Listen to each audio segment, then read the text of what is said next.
Have you ever wondered why chasing happiness never seems to work? Why does the more you try to grab it, the more it slips through your fingers? Maybe it's because happiness was never meant to be hunted.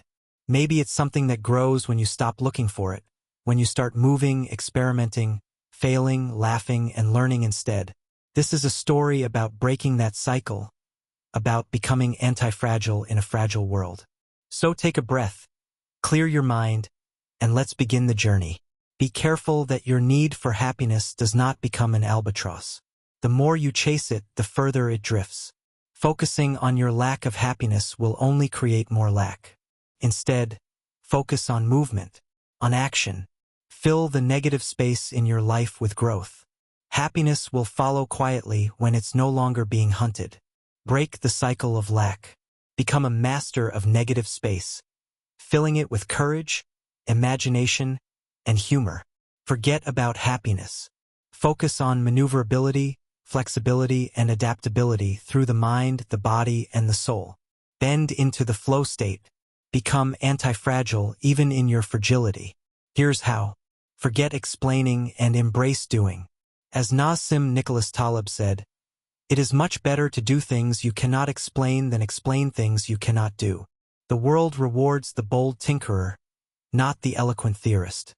Antifragility means to not just withstand chaos and uncertainty, but to grow stronger because of it. When you act, even without perfect understanding, you expose yourself to discovery. You grow from mistakes. You gain from randomness.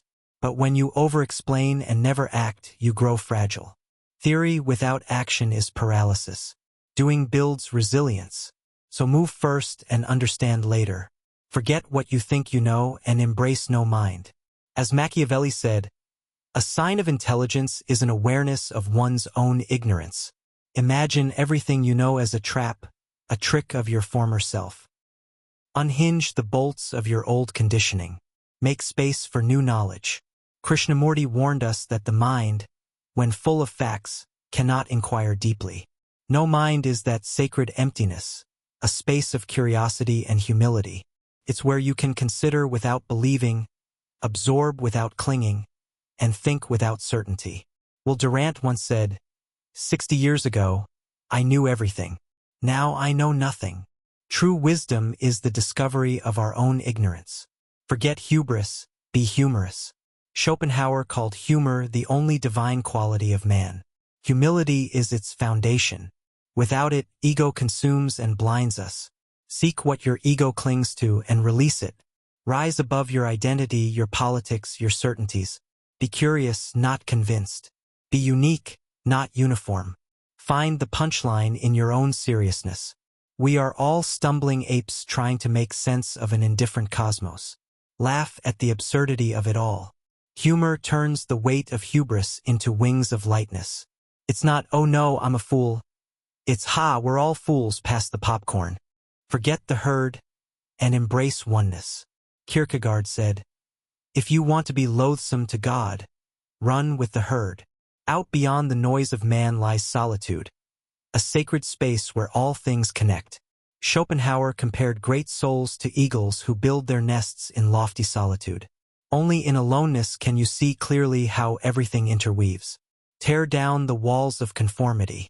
Venture into the wild of thought and experience. But don't stay there forever. Return to society with what you've found. Balance solitude and connection, adventure and contribution, and above all, avoid dogma. Oneness is not belief, it's continual discovery. Finally, forget happiness.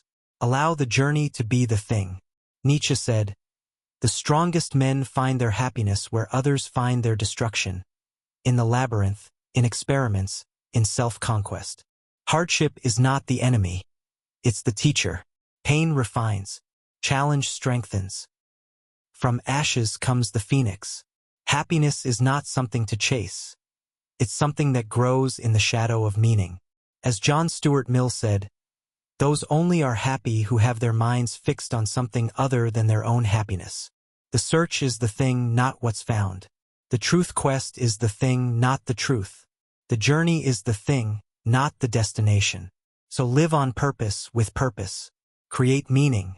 Create art. Create your own hero's journey. And through it all, become anti-fragile.